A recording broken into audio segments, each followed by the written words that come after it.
Boa tarde, meus amigos. Estamos aqui na Sociedade de Estudos Espíritas Francisco de Assis, hoje, dia 5 de fevereiro de 2022. Nós vamos, nesse horário, estudar essa obra, As Epístolas de Paulo à Luz do Espiritismo, de Antônio César Perry de Carvalho. É uma publicação da editora O Clarim. E nós estamos, nesse período, estudando a Carta aos Romanos, Carta de Paulo aos Romanos. Então, antes de nós começarmos o nosso estudo, vamos fazer a nossa prece. Pai amado, Pai de infinita misericórdia e justiça, aqui estamos, Senhor, reunidos em Teu nome, em nome de Jesus, em nome dos amigos espirituais, para mais uma oportunidade de conhecermos os ensinamentos cristãos. Que a Tua luz, Senhor, se derrame sobre todos nós, fortalecendo o nosso espírito, equilibrando as nossas energias e nos auxiliando na nossa caminhada. Sempre pedimos também em nossas preces, Senhor, por aqueles nossos irmãos que se encontram em sofrimento, seja no plano físico ou no plano espiritual. Que todos, Senhor, possam ser esclarecidos, consolados e amparados. Sê conosco, Pai, hoje, agora e sempre, graças a Deus. Bem, meus irmãos, nós vamos começar pegando aí a nossa Bíblia, abrindo na Carta aos Romanos. Carta aos Romanos. A Carta aos Romanos é a primeira carta depois do Atos dos Apóstolos. Carta aos Romanos, capítulo 13. Já pode deixar até a Bíblia aberta na Carta aos Romanos para a próxima aula, tá? Porque como a gente está estudando a Carta aos Romanos, a gente sempre vai voltar aqui. É a primeira carta depois do Ato dos Apóstolos. Você tem Evangelho de João, Ato dos Apóstolos, Carta aos Romanos. Ana Constantino, eu pedi quem tiver esse livro pegar, e Pão Nosso de Emmanuel também, tá? O Pão Nosso e a Bíblia.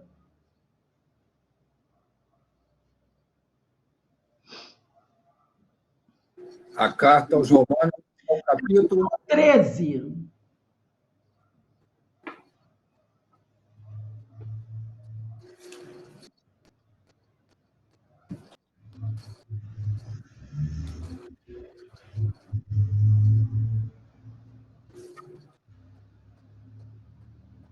Carta aos Romanos, capítulo 13, versículo 6. Carta aos Romanos, capítulo 13, versículo 6. Aí já deixa um marcador aí na Carta aos Romanos, que a semana que vem a gente ainda continua com a Carta aos Romanos, para não ter problema. Então vamos lá. Carta aos Romanos, capítulo 13, versículo 6. Submissão à autoridade civil. No versículo 6, Paulo diz assim: é também por isso que pagais impostos, pois os que governam são servidores de Deus que se desincumbem com o zelo do seu ofício. Então, ele está falando que todos nós que vivemos numa sociedade temos que pagar os impostos, pois aqueles que estão governando eles são servidores do Senhor. Deus os colocou ali para que eles servissem à sociedade. E é necessário os impostos para que eles possam realizar o que eles precisam realizar. Quer dizer, essa é a ideia. Nós não estamos entrando aqui na questão se os impostos são bem usados ou não. A gente está falando da questão da necessidade que nós temos de pagar os tributos, para que esses tributos possam ser utilizados para a sociedade. Então, novamente, o Paulo, nesse momento aqui, ele insiste nessa questão de que nós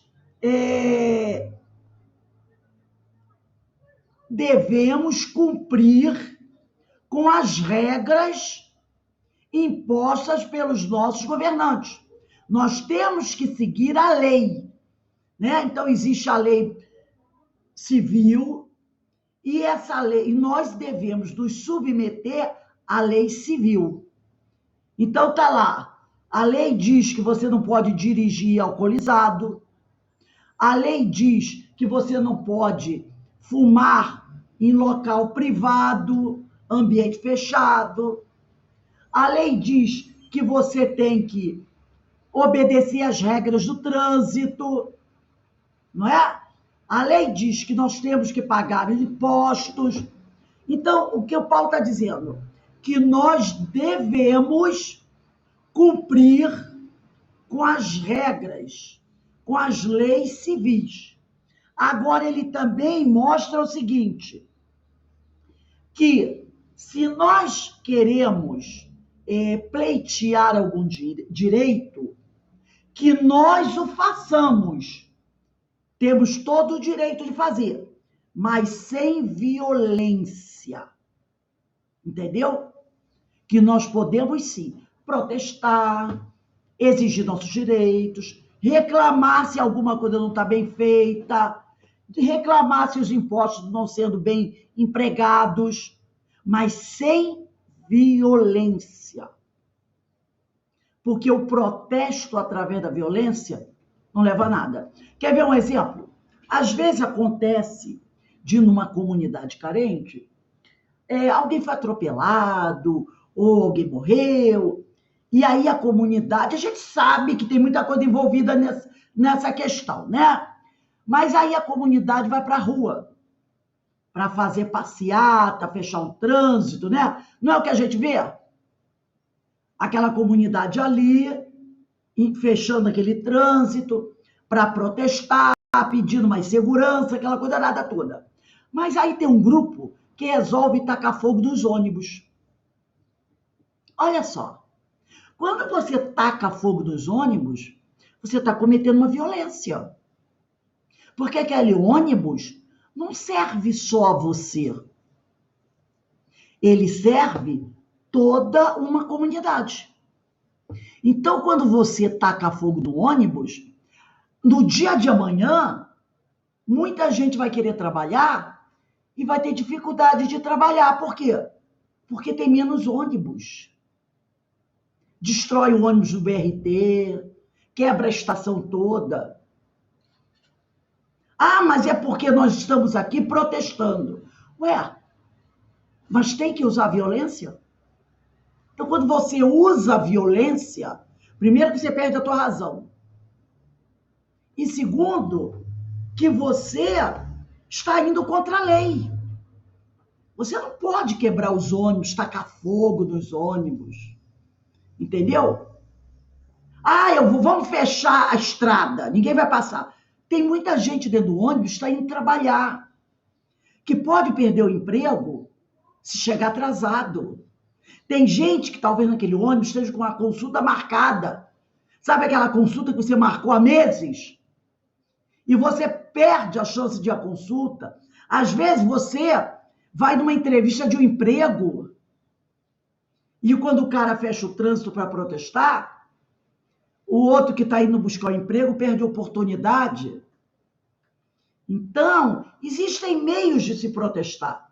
Quando você protesta dessa forma, você está prejudicando o outro. Ah, mas eu tenho meus direitos. Mas o outro também tem. Então, a gente tem que tomar cuidado com esse tipo de coisa, né? A gente vê muito, queimaram os ônibus. E aí, amanhã serão menos ônibus da linha. Então, não é isso que Paulo está dizendo, né? Ele, quando diz que nós devemos nos submeter às autoridades, ele quer dizer o seguinte, que nós devemos cumprir com a lei. Mas não quer estar dizendo que a gente não deva reivindicar os nossos direitos. Só que há formas de fazer isso. E a violência não é uma delas. Entendeu? A violência não é uma delas, né? Então, nós temos que estar sempre muito atentos. Aí as pessoas vão dizer, muitas vão dizer assim, mas isso é muito mimimi. Não é não. Não é não. Então, aqui no versículo 6 ele diz, por esta razão também pagais tributos, porque são ministros de Deus, atendendo sempre a isso mesmo. E também devemos pagar nossos tributos por dever à consciência. Como é que os hospitais vão funcionar? Como é que você vai pagar os médicos, os professores? Não é com dinheiro arrecadado dos tributos? É com dinheiro. Você calça, porque cada município tem a sua lei, não é? Então, se você quer calçar uma rua, esse dinheiro não vem do governo federal. Vem da arrecadação municipal. Cada núcleo tem a sua arrecadação. Se nós vamos receber benefícios, nós temos que contribuir. Mas os benefícios não são iguais para todos. É verdade, tem muita coisa errada, mas tem muita coisa que funciona. Então, é preciso pagar os tributos. Agora, isso não quer dizer que você não possa fazer exigências. Cobrar seus direitos pode, mas com educação, com bom senso, com discernimento. Entendeu? Como a gente vê, às vezes, aquelas passeatas que acontecem na cidade, a passeata vai tudo direitinho. Aí lá no final da passeata, o que acontece? Vem aqueles que não têm nada a ver com a passeata, os vândalos, quebram os vidros, A gente não viu isso muito ano passado? O ano retrasado? Né? Aí vem aqueles caras, eles têm até o nome, Black Bloc, um negócio assim. Aí eles vêm quebrando tudo, quebra os vidros, quebra as lâmpadas, taca fogo em tudo. Gente, isso resolve o quê? Não resolve nada. É isso que Paulo está dizendo aqui, né? E ele diz também o seguinte, que essa submissão quer dizer, esse dever de nós obedecermos às autoridades, também temos que ter o mesmo dever em relação às espirituais. Da mesma maneira que eu tenho que observar, atender à lei civil, eu também tenho que atender às espirituais. Quais são as leis espirituais? As leis de Deus. Entendeu? Porque se o cidadão não cumpre com a lei civil, ele não vai ser punido? Vai. Se ele avança o sinal de trânsito, ele vai ser multado. Não é? Se ele comete uma violência, ele pode ser preso. Então, toda vez que a gente infringe uma lei civil, nós sofremos sanções. Agora, e quando a gente infringe as leis divinas? Nós também não sofremos sanções? Que é a lei de causa e efeito. Não é castigo de Deus. Então, nós temos que também que obedecer às leis divinas. E é isso que ele diz. Porque ele diz assim, porque toda autoridade humana é investida de poder sobre a sociedade. Não por acaso, mas por permissão de Deus. Tá? Então, Paulo, ele era um homem muito culto. Ele era um homem muito culto. Ele conhecia muito bem as leis. E sabia também, isso é muito interessante, Paulo sabia que a condição dele de cidadão romano assegurava para ele um tratamento diferenciado, entendeu? Ele sabia que a condição dele, porque ele tinha cidadania grega, ele tinha cidadania romana, ele tinha cidadania judaica, e ele sabia que a cidadania dele romana assegurava a ele um tratamento diferenciado e privilegiado, principalmente a cidadania romana. Deu a ele muitos privilégios. Por isso, como um homem que conhecia a lei civil, além da lei divina, Paulo, quando preso, o que ele fez? Reivindicou os direitos dele. Por quê? Olha só o que a doutora estava querendo dizer aqui. Se você conhece a lei, você saberá usá-la em seu benefício. Entendeu? Se você conhece a lei, você saberá usá-la. No momento que alguém acusar você de alguma coisa, estando você dentro da lei, você pode o quê? Exigir o cumprimento da lei. Olha, você está avançando sobre o meu direito, porque a lei diz que eu posso fazer isso. Você está me acusando. Só que a lei está do meu lado. Entendeu? Ele usava a lei, porque ele conhecia a lei. Então, toda vez que ele precisava, ele sabia como usar a lei. Quer ver um exemplo? Vamos abrir. Ó, não tira o marcador da carta aos Romanos, não. Deixa o marcador aí, que daqui a pouco a gente vai voltar para a carta aos Romanos.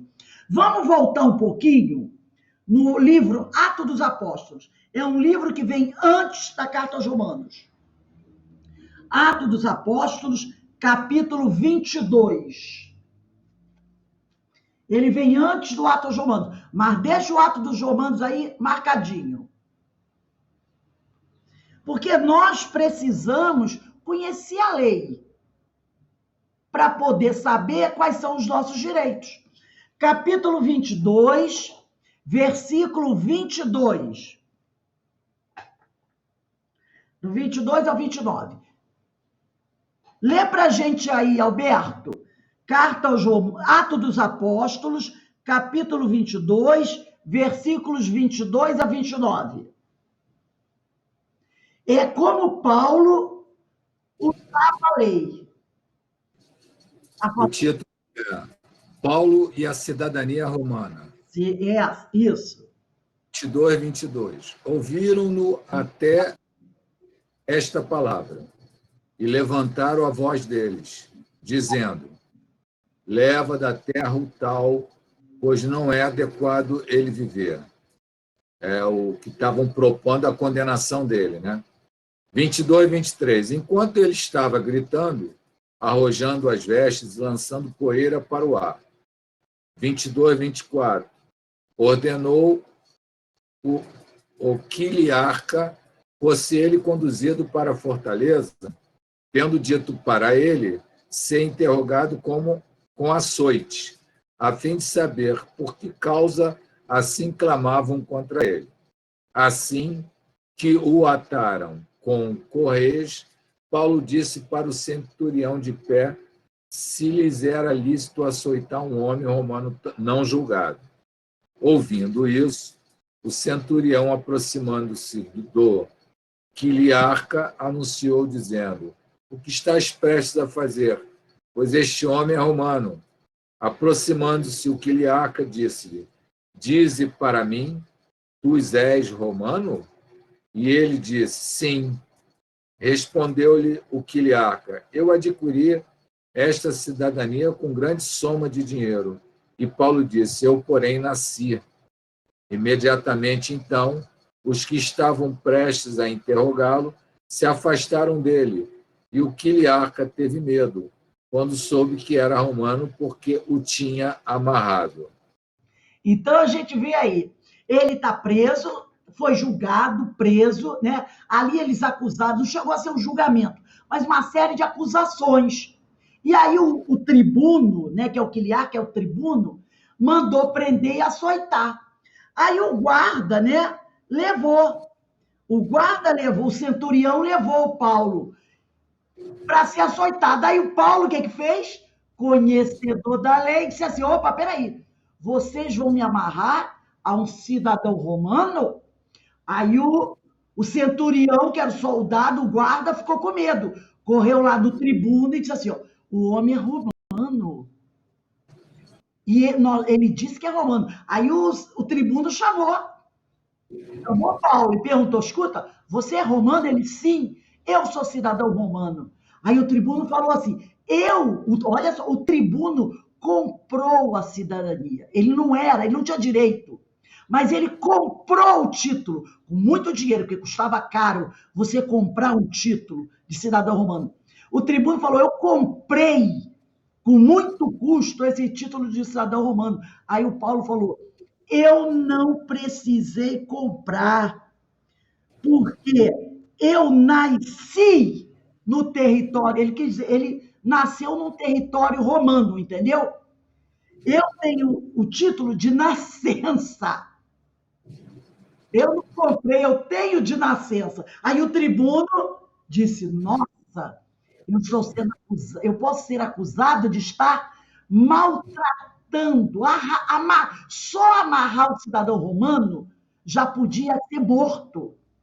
Você já podia ser punido com a morte, porque o romano era o dominador, entendeu? O romano era o dominador.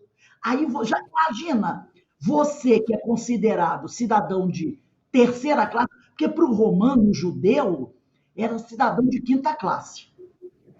Já pensou para o romano saber que um cidadão de quinta classe agrediu um dominador?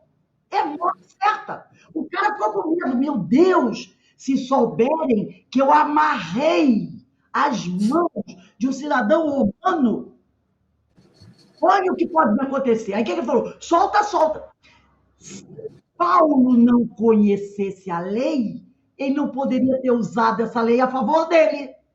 Seria amarrado, poderia ser açoitado e até morto. Mas ele conhecia a lei. E aí ele usa a lei a favor dele.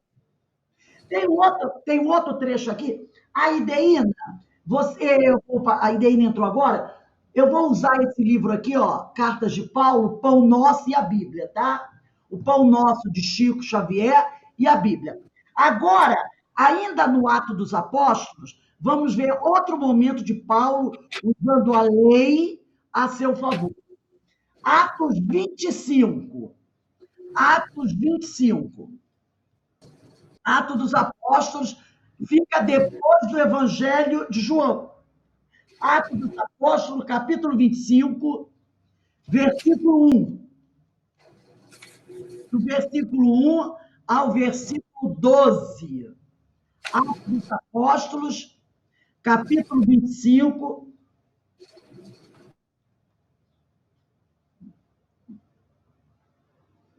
Do capítulo 1 ao versículo 12.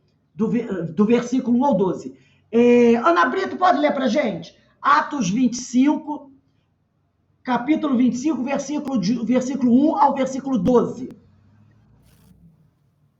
Posso sim, peraí. 25. Do 1 ao 12.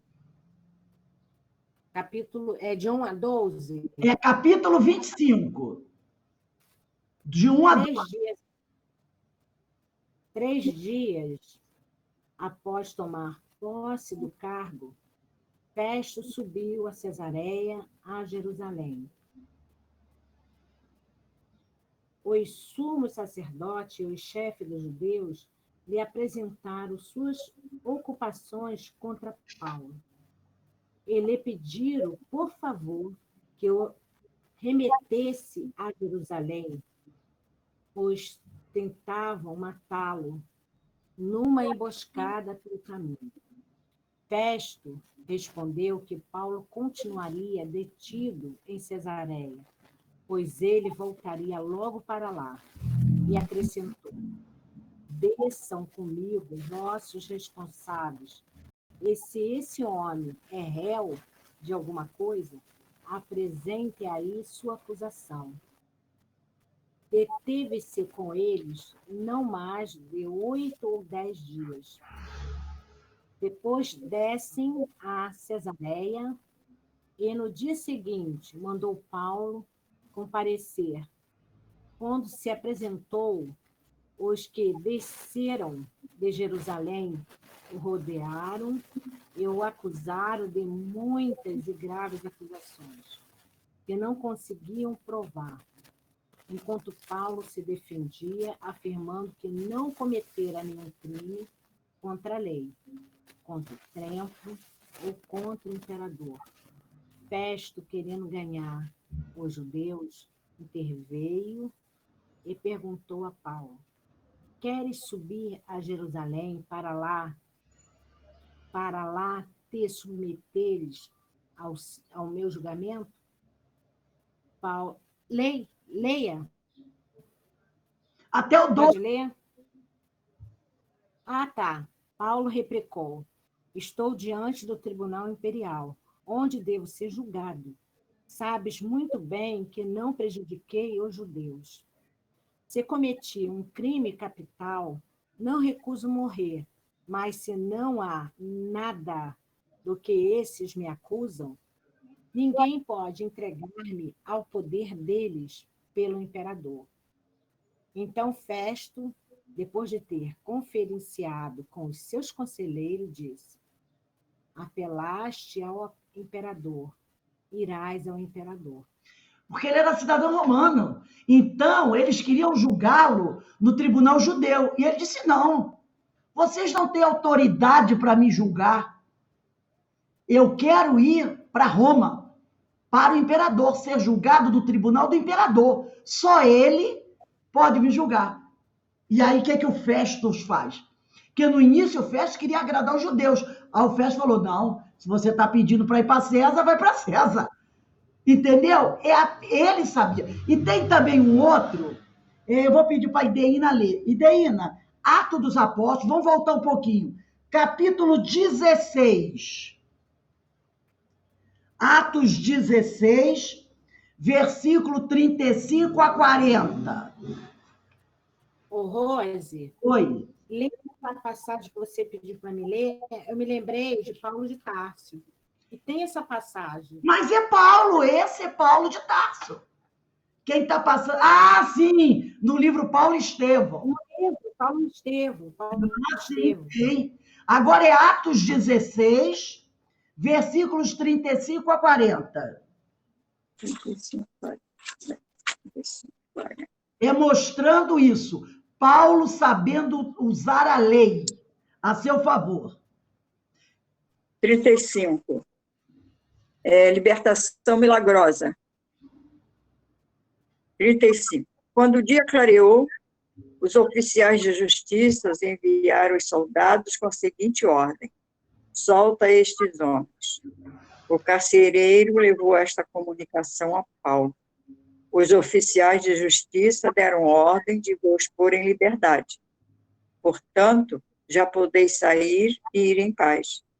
Mas Paulo disse aos oficiais de justiça: flagelaram a nós dois publicamente, sem julgamento prévio, embora sejamos cidadãos romanos, e nos jogaram na cadeia.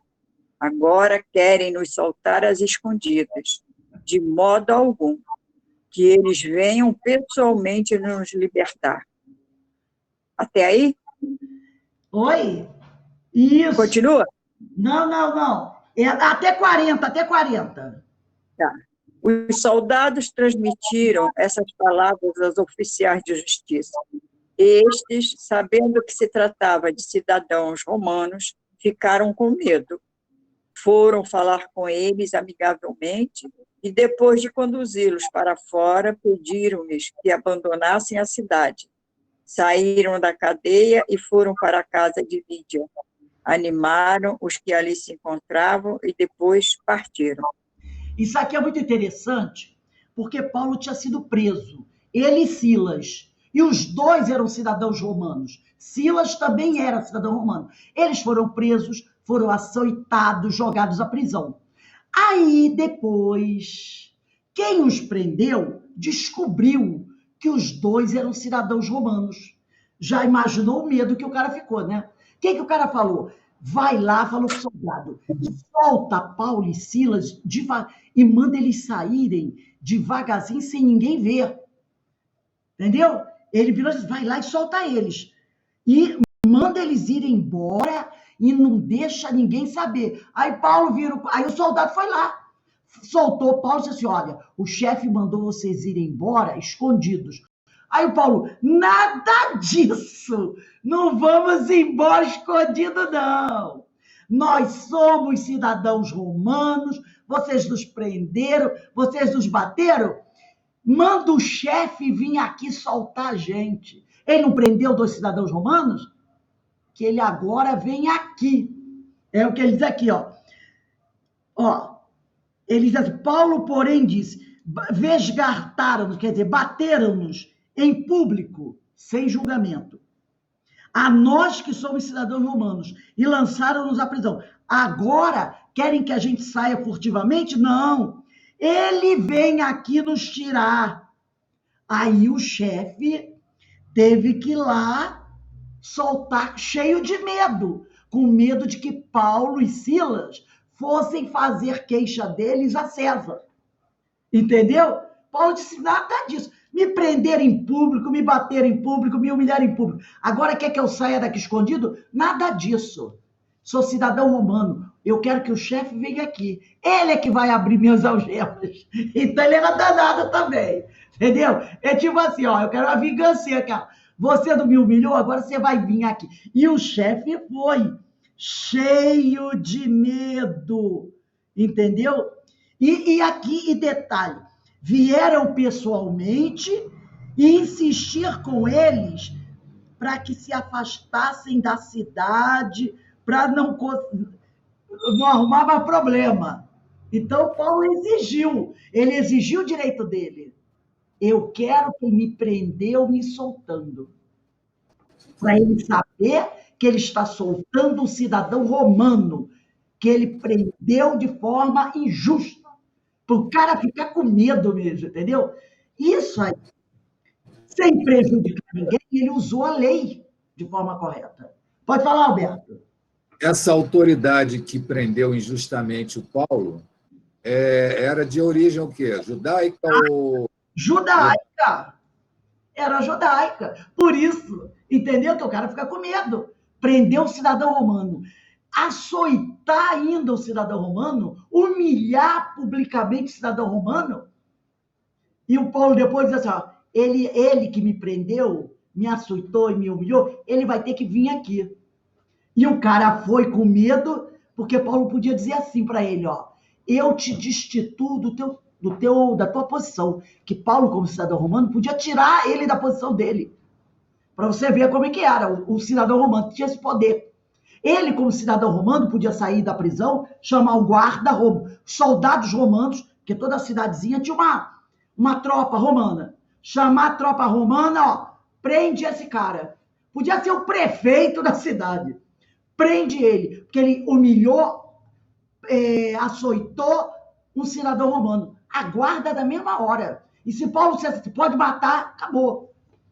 Por isso que o cara ficou com medo. Entendeu? Ele ficou com medo, porque o cidadão romano tinha esses privilégios. Então, o cara foi lá com muito medo. Só que Paulo não ia fazer uma coisa dessa. Mas que Paulo exigiu que ele fosse lá, exigiu. Né? Usando a lei a seu favor. Sem violência, mas sabendo usar. Entendeu? Então, agora nós vamos... deixa eu ver aqui, continuar aqui. Então, esses ministros da terra, né? Vamos dizer, essas autoridades que estão na terra, elas, de alguma forma, vamos dizer assim, os prefeitos, os governadores, os senadores, eles têm, a gente não está falando aqui daquele que falha na sua missão. A gente está falando da missão de um administrador, de alguém que detém um cargo, que tem a responsabilidade de cuidar da população. Então, esses indivíduos, eles atendem à finalidade educativa. determinada pelo Criador, tá? Nessa condição, permanecendo enquanto forem necessários. Eles cuidam das coisas materiais da vida em sociedade. E os tributos, os impostos que a gente paga, são os recursos que eles precisam para administrar uma comunidade, né? E Paulo recomenda que nós paguemos os tributos, tá? A exemplo de Jesus, que mandou o quê? Dar a César o que é de César. Isso está lá em Mateus, capítulo 22, versículo de 15 a 22. Dá a César, Jesus falou, dai a César o que é de César, né?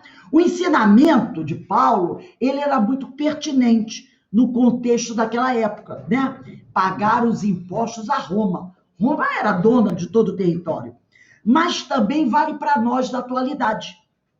Porque hoje em dia a gente ainda não gosta de pagar tributos, não é verdade? Quando chega esse mês de abril, que tem que fazer o imposto de renda, a gente não gosta. Muita gente só nega, não é isso?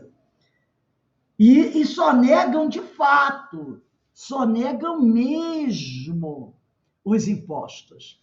Tem gente que o que puder fazer para sonegar o imposto faz. Vamos abrir o evangelho aqui, no evangelho de Lucas. Lucas é o... Ó, deixa a carta de Romanos aí. Lucas é o terceiro evangelista. Lucas, capítulo 20. Versículos 20 a 26. Lucas, capítulo 20, versículos de 20 a 26.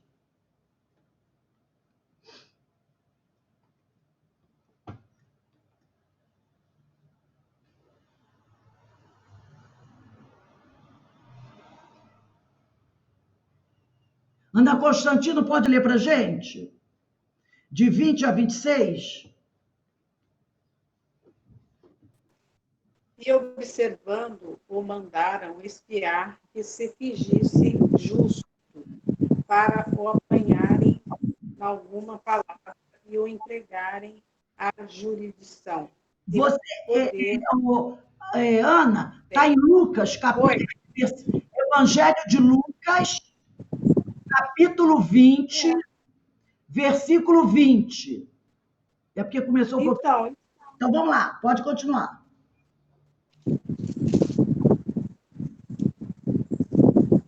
E perguntaram-lhe, dizendo, mestre, nós sabemos que falas e ensinas bem, retamente, e que não consideras a aparência da pessoa, nas ensinas com verdade o caminho de Deus. E nos lícitos dar tributo a César ou não? Entendendo ele a sua astúcia, disse-lhe, por que me tentais? Mostrai-me uma moeda de que tem a imagem e a inscrição. E respondendo, eles disseram, de César. Disse-lhe então, dai, pois, a César o que é de César, e a Deus o que é de Deus. E não puderam apanhá-lo em a palavra alguma diante do povo, e maravilhados da sua resposta, calaram-se.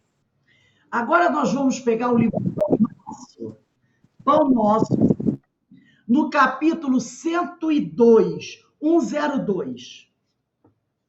Então, se Jesus disse, dai a César o que é de César, ele está mandando a gente cumprir a lei, pagar os tributos, que nós muitas vezes não gostamos de pagar. Mas às vezes a pessoa não quer pagar o imposto de renda, mas quer exigir os direitos. Ora, são os tributos que nós temos o direito a muita coisa. Capítulo 102, Nós e César, livro Pão Nosso, de Francisco Cândido Xavier, pelo Espírito de Emmanuel, Pão Nosso. Capítulo 102, Nós e César.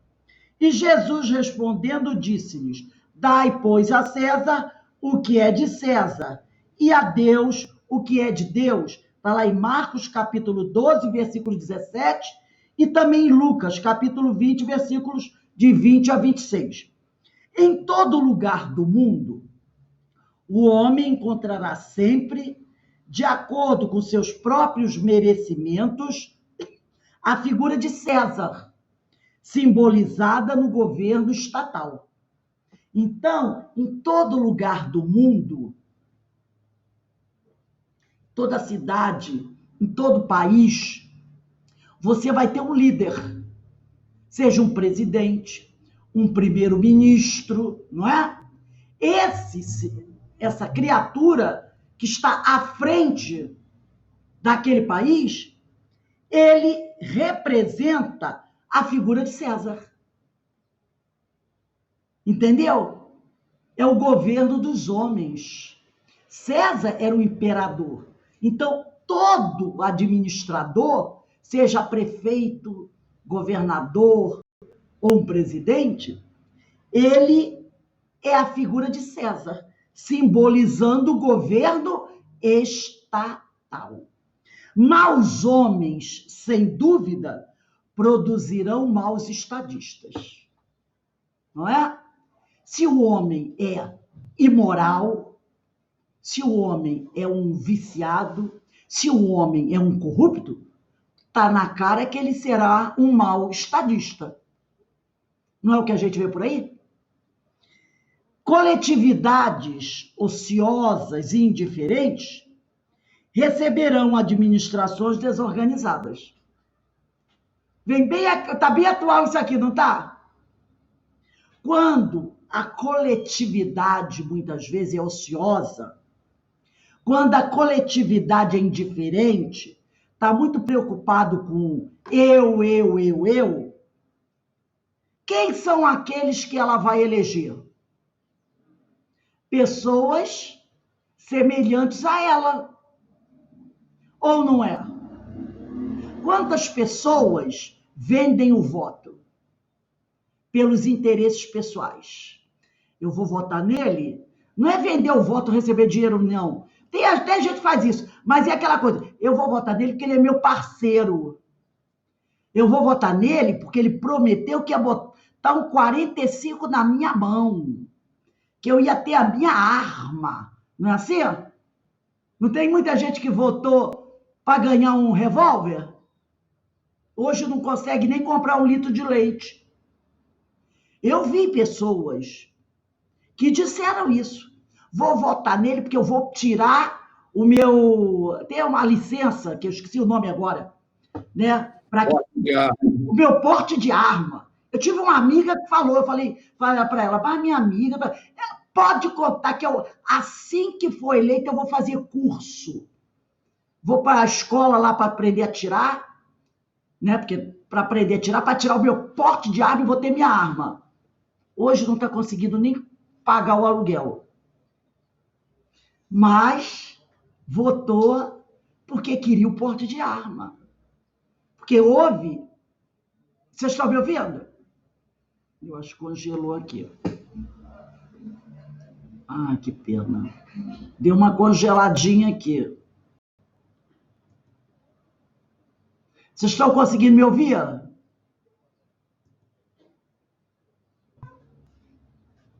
Às vezes acontece isso. Esse tipo de interesse, Rose, é altamente individualista, né? Porque ela não está pensando na coletividade. Vai votar a pessoa que vai atender o interesse dela. Exata, mas é isso aí. É isso aí que ele está dizendo aqui. O Emanuel está falando. Coletividades ociosas e indiferentes. O cara está preocupado em ter um porte de arma para ter o 45 dele. Mas ele não está preocupado que ele pode ser assaltado e alguém roubar o 45 dele e matar o pai de família. Entendeu? Ele não está preocupado com isso. Que eu tenho a minha arma, mas se eu for assaltado, o cara rouba a minha arma. E amanhã ele vai roubar o supermercado com o meu revólver e pode matar um inocente. Então, o que ele diz aqui? Coletividades ociosas e indiferentes receberão administrações desorganizadas. Gente, mais desorganizada as administrações que nós estamos tendo agora, eu acho que é impossível. Mas por quê? Porque muita gente foi atrás do quê? É meu parceiro, é minha parceira. Ele diz que bandido bom é bandido morto. Eu concordo, vou votar nele. Eu não vou votar porque eu sei que ele é capaz de fazer algo em benefício da sociedade. Não, ele vai colocar em prática aquilo que eu quero, porque eu penso igual. Entendeu? É isso que Emmanuel está falando. E ele diz aqui, de qualquer modo, a influência de César cercará a criatura, reclamando-lhe a execução dos compromissos materiais. É imprescindível dar-lhe o que lhe pertence. Então, se você vive num Estado, você tem que pagar o tributo àquele Estado. E o Estado vai lhe cobrar isso. O aprendiz do Evangelho não deve invocar princípios religiosos ou idealismo individual para eximir-se dessas obrigações. Então, ele não deve dizer assim, eu vou pedir a Deus para eliminar aquele cara que está me cobrando o imposto. Não, você tem que pagar o imposto. Então, você não pode pedir a Deus para te colocar, te isentar disso. Se há erros nas leis, lembremos a extensão de nossos débitos para com a providência divina e colaboremos com a governança humana, oferecendo-lhe o nosso concurso em trabalho e boa vontade, conscientes de que desatenção ou revolta não nos resolve os problemas. Quer dizer, se você acha que tem que questionar alguma coisa, você tem direito a questionar. Existem as leis para que você faça isso, mas sem violência, porque violência só gera mais violência. Preferível é que o discípulo se sacrifique e sofra demorar-se em atraso ante as leis respeitáveis que o regem, transitoriamente no plano físico, seja por indisciplina diante dos princípios estabelecidos ou por doentio entusiasmo, que o tente avançar demasiadamente na sua época. Então, é melhor até que, por exemplo, às vezes a gente reclama, nossa, os impostos estão tão altos, eu estou pagando tanto imposto, mas sabe-se lá que você não está passando por isso, porque talvez em outra época você deixou de pagar, ou foi você que passou a mão nos impostos e agora você tem que devolver isso com juros e correção monetária e, de repente, o imposto alto que eu pago pode ser eu devolvendo o que eu tirei. Porque uma coisa é certa, não existe injustiça. Não é verdade? Alguém aqui é vítima? Não. Se nós estamos aqui nesse momento, passando por certos constrangimentos, é um processo educativo. É um processo educativo, tá? Então ele diz aqui, há decretos iníquos, recorda, se já cooperaste com aqueles que te governam a paisagem material. De repente, é aquele cara que exige os direitos.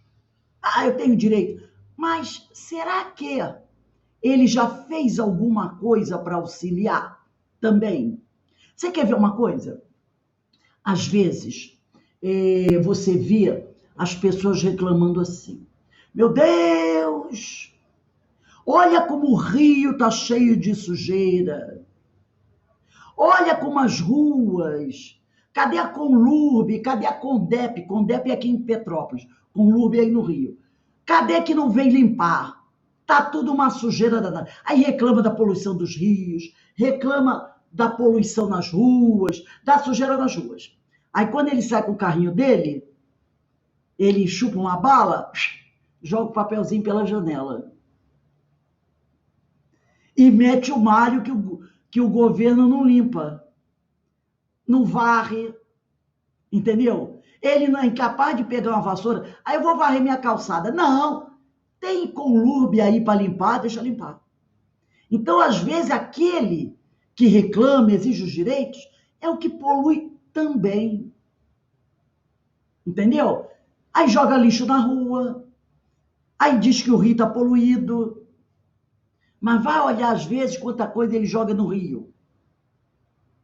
Outro dia eu vi, em frente ao ponto do ônibus, aqui da minha casa tem o rio. O cidadão saiu da casa dele, uma casa de luxo. Ele parece que limpou o jardim, né? Aí estava com 2 sacos cheios de galhos de árvore, grama, material assim de jardim. Chegou, atravessou, isso meio-dia, atravessou a rua. Podia pegar aquilo, deixar arrumadinho, porque o lixeiro aqui passa dia sim, dia não. E manda, não, atravessou, pegou os 2 sacões imensos, ó, jogou pelo muro dentro do rio. E é um dos que mais vive reclamando por aí, exigindo direitos. Entendeu? Então, isso aqui. Há decretos iníquos quer dizer injustos. Recorda, diz Emmanuel, se já cooperaste com aqueles que te governam a paisagem material. Vive em harmonia com os teus superiores e não te esqueças de que a melhor posição é a do equilíbrio. Se pretendes viver retamente, não deis a César o vinagre daquela crítica acerba, né? Aquela crítica aonde você só critica, mas não faz nada para ajudar. Entendeu? Ajuda com o teu trabalho eficiente, no sadio desejo de acertar, convicto de que ele e nós somos filhos do mesmo Deus. Então, é verdade, as autoridades, elas têm que cumprir a ordem, fazer a parte delas. Mas por que nós não podemos colaborar também? Não é? Por que nós não podemos separar o nosso lixo? Por que nós não podemos varrer, limpar a nossa calçada? Não jogar sujeira pela janela do carro, pela janela do ônibus, da van. Uma vez eu estava caminhando aí na estrada do Rio Grande, de manhã, passou uma van. O cara estava tomando uma Coca-Cola dentro da van. Aí, conforme a van foi passando, ele acabou de tomar Coca-Cola e ele simplesmente, aquela lata de Coca-Cola, quase que me acertou. Eu estava caminhando. Jogou pela janela, assim, ali na estrada do Rio Grande. Uma lata de Coca-Cola. Esse aí é o mesmo que amanhã vai reclamar os direitos que ele tem. Tem um livrinho chamado Dinheiro, de Francisco Cândido Xavier, pelo espírito de Emmanuel. É Dinheiro o nome do livro. Nesse livro tem uma passagem que fala diante de Deus e de César. Diante de Deus e de César. E Emmanuel diz assim: em nosso relacionamento habitual com César, simbolizando o governo político, não nos esqueçamos de que o mundo é de Deus e não de César, a fim de que não sejamos parasitas na organização social em que fomos chamados a viver. Porque às vezes o cara diz assim: eu não vou fazer nada para esse presidente, para esse governador, para esse prefeito. Mas ele está esquecendo, é isso que a Emmanuel está falando, que a cidade, o estado, o país, não é de César, é de Deus. César, o governador, o prefeito, o presidente, ele está ali por ordem do Senhor, que permitiu, dando a ele uma chance, né? De repente, fazer algo que ele não fez antes. Se ele vai fazer ou não, é problema dele. Mas o mundo não é de César, o mundo é de Deus. Quando eu faço alguma coisa, eu estou colaborando com César, mas eu estou colaborando com Deus. E ele diz assim: muitos se acreditam plenamente exonerados de qualquer obrigações para com o poder administrativo da terra, simplesmente porque, certo dia, pagaram a máquina governamental que os dirige, os impostos de estilo, exigindo-lhe em troca serviços sacrificiais por longo tempo. É justo não esquecer que somos de Deus e não de César, e que César não dispõe de meios para substituir junto de nós a assistência de Deus. Por isso mesmo, a lei, expressando as determinações do alto, conta com a nossa participação, constante no bem, se nos propomos alcançar a vitória com o progresso real. Examinando o assunto nestes termos, ouçamos a voz do Senhor, que nos fala na acústica da própria consciência, e procuremos a execução de nossos deveres, sem esperar que César nos visite com exigências ou aguilhões.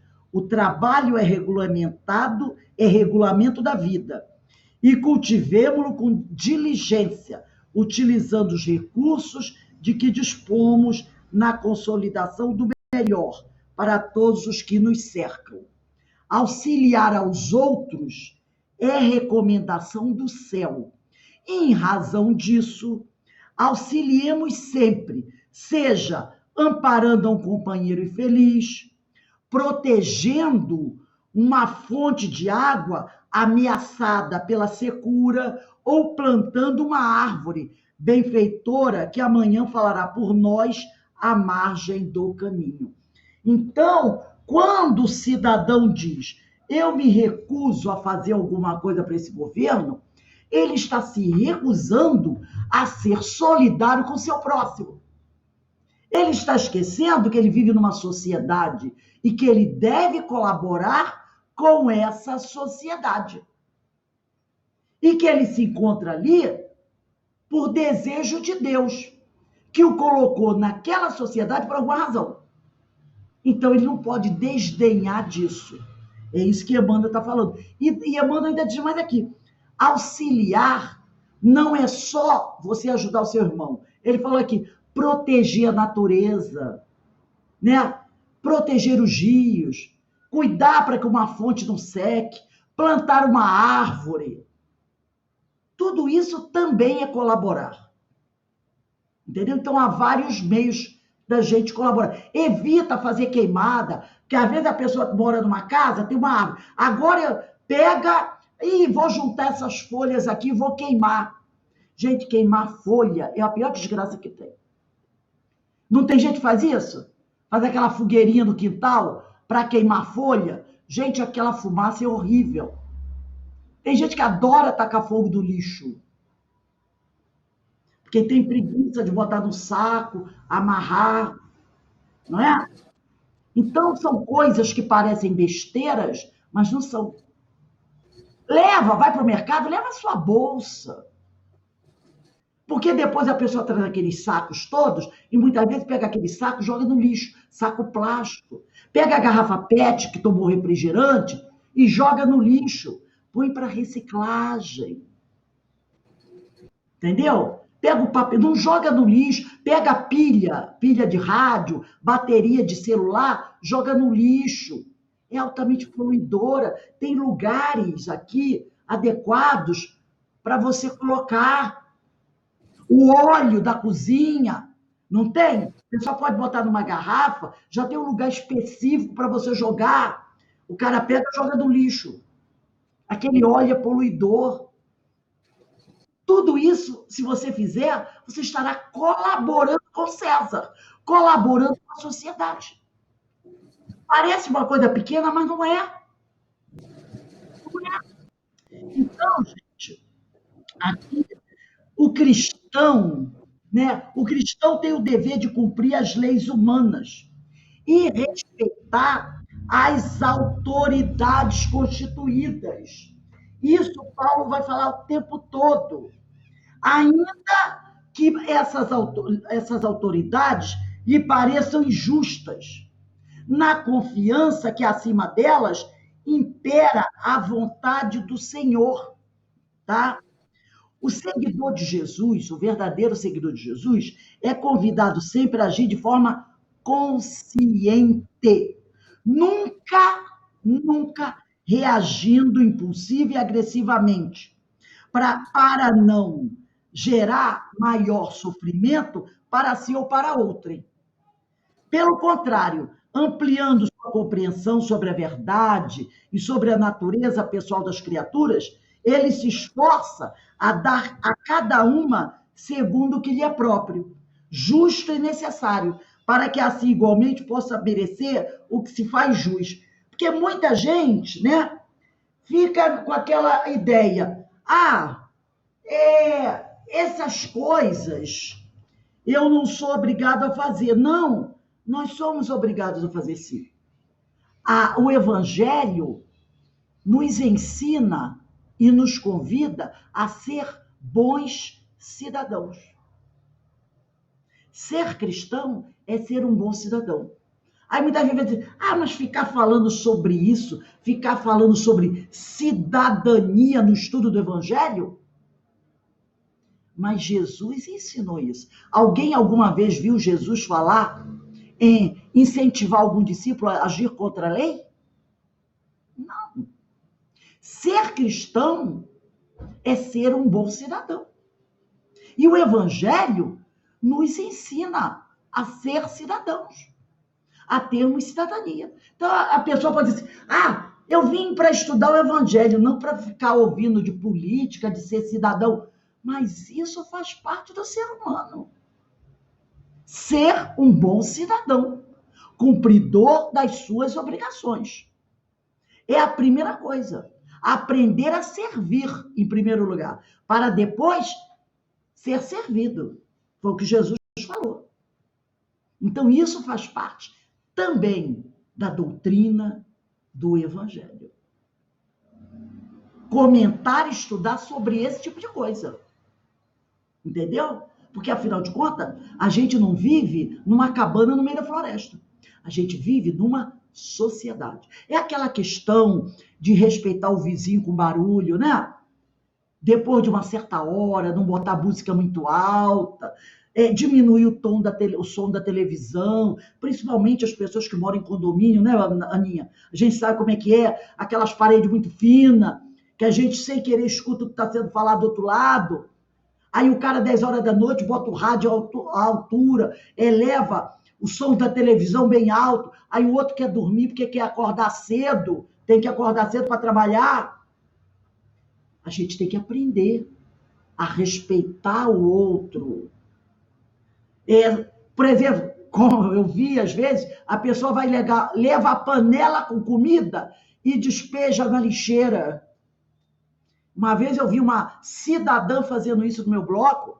Ela foi com a panela cheia de comida, chegou na lixeira, que ficava no corredor, abriu, viu a panela e começou. Aí eu chamei, eu falei, minha senhora, não faça isso. Bote o seu lixo num saquinho, amarra e joga aqui. Ela olhou para mim, tem que ser assim? Então eu imaginei que ela nunca, né, tinha morado em algum lugar que era lá, da beira do rio. E ela jogando. Outro vinha com cesto de lixo do banheiro, de papel higiênico, chegava na lixeira e levava o cesto para casa. Entendeu? O Evangelho nos ensina a não fazer isso. A pessoa diz, o Evangelho ensina a termos educação, higiene. Teu bloco é horrível, hein? Teu bloco... Mas, gente, a gente... Eu pensei que todo mundo era assim hoje. Eu já vi, fui em vários blocos. Gente que cospe no chão do corredor. Gente que picha elevadores. Suja tudo, isso aí. Isso é falta de cidadania. Então, se a gente está estudando o Evangelho, tem que estudar isso. Por quê? Não façais aos outros o que não gostaria que te fizessem. Não é? Faz parte da doutrina do Evangelho? Faz. Porque tem gente que acha que para estudar Evangelho não tem que estudar essas coisas. Tem que estudar sim. Tem que estudar sim. Tudo isso faz parte, né? Rose, aqui tem câmera. Qualquer coisa assim, paga multa. Sim, paga multa. Aí é aquele detalhe. A pessoa vai ser penalizada. Aí ela vai reclamar. Não pode brincar no corredor, não pode. Agora, claro, no bloco também, mas no início era assim. Mas de vez em quando chega um desavisado, né? Mas tem que cumprir a lei. Aí vai dizer que o síndico é ladrão, que isso... Não, não. Você vive em sociedade, então você tem que respeitar. O teu direito termina quando começa o direito do outro. Então, mesmo que lhe pareçam injustas, né? Nós precisamos respeitar a lei, tá? Então, não há como reclamar disso. Ficar reclamando, né? Deixa eu ver aqui. Agora, vamos pegar o nosso livro das Epístolas de Paulo. Vamos abrir na página 1.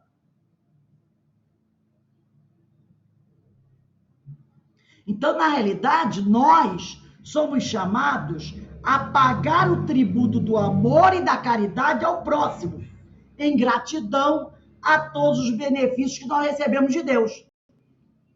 Então, quando eu respeito o meu próximo, quando eu auxilio meu próximo, eu estou pagando o tributo do amor e da caridade pelos benefícios que Deus me deu. Então, Deus me beneficia e eu transfiro esse benefício para o outro, não é? Então, aqui na página 115, no Carta aos Romanos, capítulo 13, versículo 7. Nesse livro aqui, ó, página 115, tá? Página 115. Tá lá, 13.7. É Carta aos Romanos, capítulo 13, versículo 7. Diz assim: portanto, dai a cada um... Isso é na Carta aos Romanos, capítulo 13, versículo 7. Portanto, dai a cada um o que deveis. A quem tributo, tributo. A quem eu devo tributo, que eu pague o tributo. A quem eu devo imposto, que eu pague o imposto. A quem eu devo temor, que eu pague o temor. Temor é respeito. A quem eu devo respeitar, que eu respeite. A quem eu devo honrar, que eu honre. No contexto, Paulo diz isso, porque no contexto daquela época em que ele vivia, de um império com muitos cultos, adorações e sincretismo, Paulo defende claramente também o monoteísmo, mas sem prendê-lo ao povo de Israel. Robustece a crença em Deus com os ensinos do Cristo. Então, ele é firme em tudo que ele faz, tá? Ele é firme em tudo que ele faz. Ele não, como diz o outro, ele não titubeia, ele é muito firme. E Paulo, ele também, na Carta aos Romanos, capítulo 13, versículo 11, ele diz assim: isto digo, conhecendo o tempo, que já é hora de despertarmos do sono, porque a nossa salvação está agora mais perto de nós do que quando aceitamos a fé. Paulo tinha pressa também na divulgação da boa nova do Evangelho. E como poucos, ele aproveitou muito bem o tempo para o trabalho incessante e para o próprio engrandecimento espiritual. Conseguindo redimir-se, ele se redimiu na própria reencarnação que ele viveu, tornando-se o grande apóstolo do Senhor. Falava aos irmãos romanos, portanto, com a autoridade moral que ele tinha, do servo consciente e responsável. Dizem alguns que a morte é o sono eterno da alma. Em verdade, é após a morte que o espírito liberto da matéria tem condições de viver a vida plenamente. Porque quando a gente desencarna, é que nós vamos verdadeiramente viver essa vida, né? Entendê-la com maior lucidez, abrangendo questões que no mundo físico passam despercebidos. Então, nós temos que nos preparar bem enquanto estamos encarnados. Mas essa compreensão clara e geral de tudo, ela vai acontecer depois que a gente desencarnar.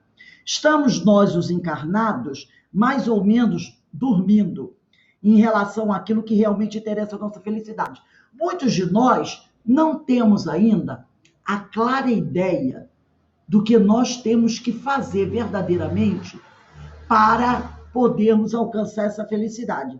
Quem experimenta a fé em Deus começa a despertar para as coisas do ser imortal e se alegra com a possibilidade de dias melhores, livres das aflições causadas pela ignorância, o egoísmo e o orgulho. No entanto, o movimento inicial da nossa fé é necessário somar as experiências de estudo. Então, além da nossa conduta aqui, da prática da caridade, das obras que a gente faz, é preciso também somar aquilo que a gente aprende estudando. E não é a primeira vez que a gente fala sobre isso, né? O estudo do Evangelho, da doutrina, é muito importante para nos auxiliar naquilo que nós estamos realizando. O momento da reflexão, do trabalho. Nós precisamos aproveitar a oportunidade que o tempo oferece, porque a gente não sabe quanto tempo a gente vai ficar aqui. Pois, quanto mais enriquecidos e conscientes, mais perto vamos estar da salvação. Então, é muito importante que todos nós aproveitemos todos os momentos que a gente está vivendo para trabalhar para o Senhor, estudar, colocando em prática tudo aquilo que a gente aprende. E para a gente encerrar a aula de hoje, nós vamos pegar esse livro, quem tem, Cartas de Paulo, na página 247, e quem não tiver, pode pegar o livro Pão Nosso, capítulo 149. Cartas de Paulo, página 247. Ou Pão Nosso, capítulo 149. Primeira carta aos Coríntios, capítulo 15, versículo 2. E pelo qual sois salvos, se o guardais como vô-lo anunciei, de outro modo terias acreditado em vão. Crer em vão. Qual acontece a muitas flores que não atingirão a frutescência na estação adequada?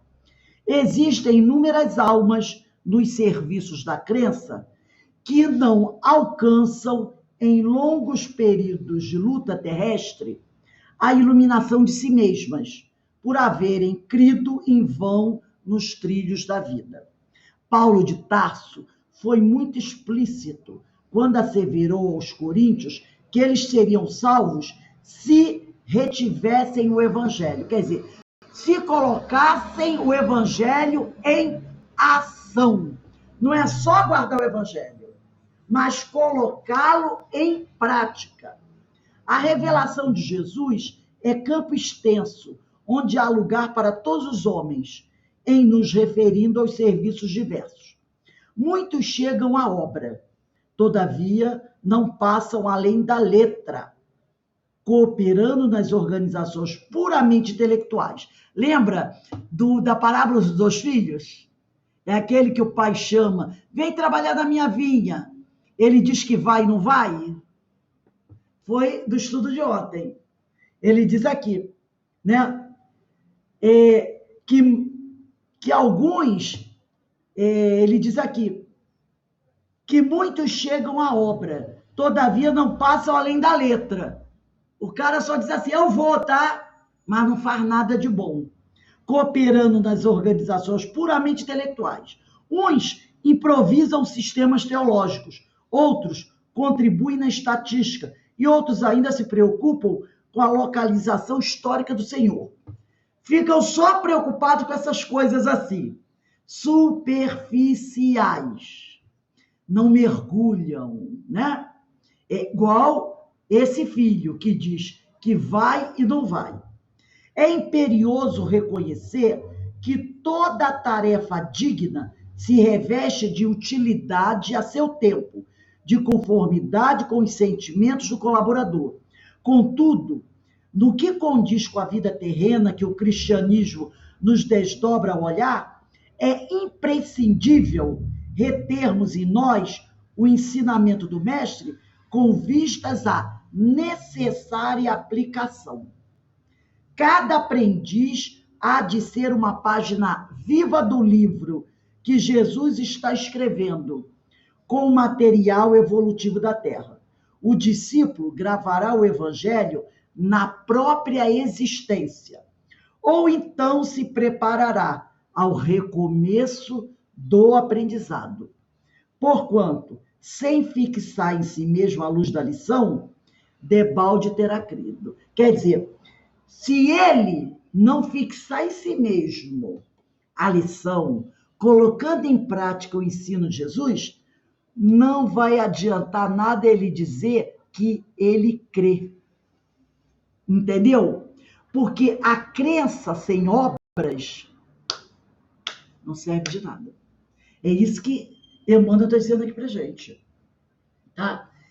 Nós, olha a passagem que está lá em cima, 1 Coríntios 15:2. E pelo qual sois salvos, quer dizer, vocês só serão salvos se guardais o evangelho como eu anunciei.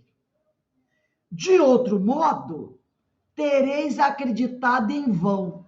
Se você ficar apenas naquela história, sou cristão, vou ao centro, vou à missa, vou ao culto, acredito em Deus e não faço o que a lei de Deus e a lei do homem pede para eu fazer, a lei do homem pede que eu cumpra com as minhas obrigações civis.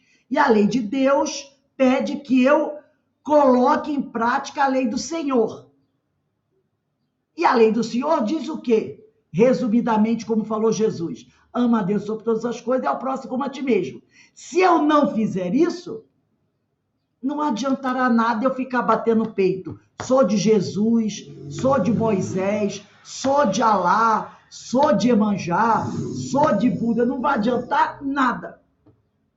Entendeu? Porque, como diz aqui, nós temos que fixar em nós mesmos a luz do Evangelho, a luz da ação, da lição, que é colocando em prática o que o Senhor nos ensinou. Alguém gostaria de falar alguma coisa? Alberto, Ideína, para a gente encerrar nossa aula? Hoje o nosso estudo é muito bom, porque a gente percebe que a gente, como cidadão, né, na sociedade, a gente tem que ter a cidadania consciente, né?